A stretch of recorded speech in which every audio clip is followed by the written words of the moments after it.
Bonjour, pouvez-vous vous présenter en quelques mots? Bonjour, moi c'est Léone, je suis maman de 2 enfants, dont Ange, 8 ans passés, qui a un diagnostic du trouble de spectre de l'autisme, mais qui a associé à ça un diagnostic de dyspraxie, dysorthographie et certainement une dyslexie. Alors tous ces diagnostics ont été posés à quel moment? Alors les soupçons ont commencé très tôt, je dirais en moyenne section, grande section. Les diagnostics ont été posés courant CP et les diagnostics finaux cette année. Et comment avez-vous vécu ce moment, ces moments?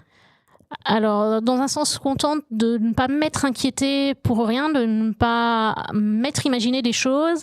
Et dans un autre sens, il m'a fallu du temps pour accepter les choses, pour se rendre compte que c'est des choses qui vont être là toute sa vie, même si on peut compenser les choses, on peut faire que pour lui, sa vie elle soit normale et heureuse.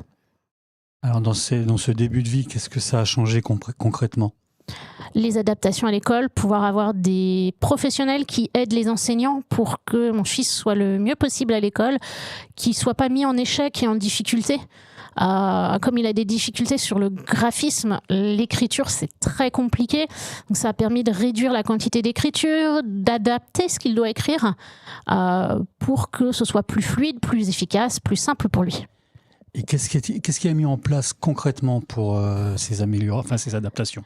Alors, des moins de mots pour la dictée. La dictée, il n'écrit que les mots demandés, il n'écrit pas la totalité. Au niveau, on lui demande pas des dessins, on n'a pas les mêmes attentes pour lui que pour les autres élèves de la classe. Aménager tout un tas de choses autour de ça. Du calme, on lui a proposé une table seule qu'il a refusé, mais on l'écoute plus. Les maîtresses l'écoutent plus, l'intègrent plus dans sa scolarité qu'elle ne le ferait avec un autre enfant.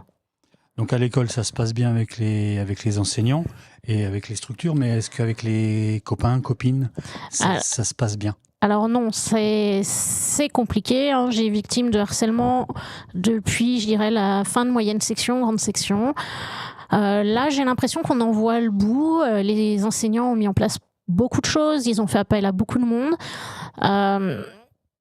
C'est un ensemble de choses. Ange, il est atypique. Il n'est pas comme les autres. Il a des faiblesses et malheureusement, certains enfants se sont glissés dedans. Après, il est bien entouré, que ce soit des professionnels, que ce soit de ses enseignants, de moi, sa maman, de son papa.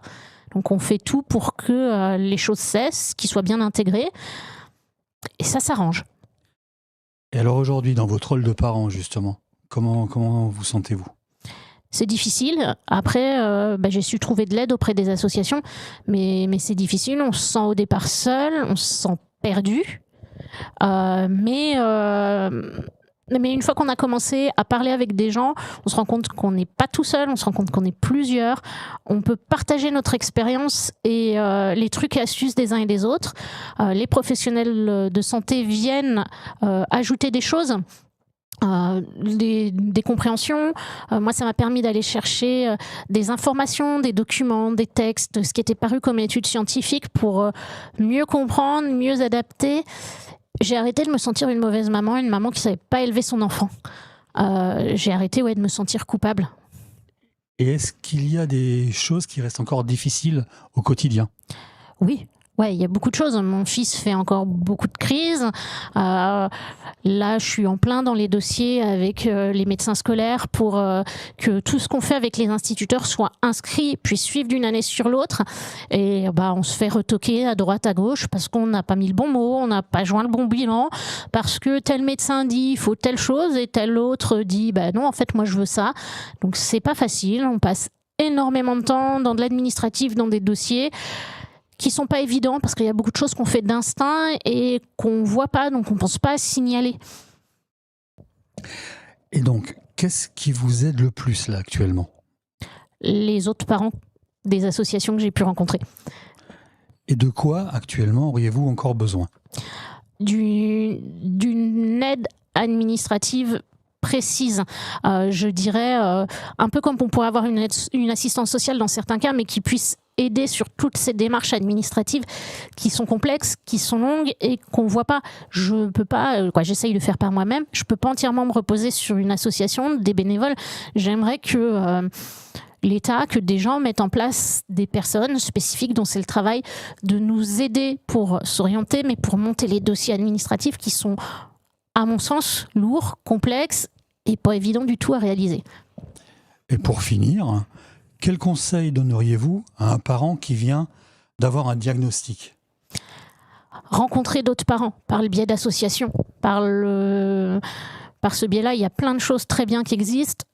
Faire attention de ne pas tomber sur les charlatans, parce qu'on en voit beaucoup. On voit beaucoup de soi-disant miracles, des pilules, des remèdes qu'on voit sur Internet. Allez rencontrer les gens, demandez les études. Vous ne faites pas avoir. Si c'est trop beau, il y a peu de chances que ce soit réel. Léone, merci pour ce témoignage et bonne continuation. Merci à vous.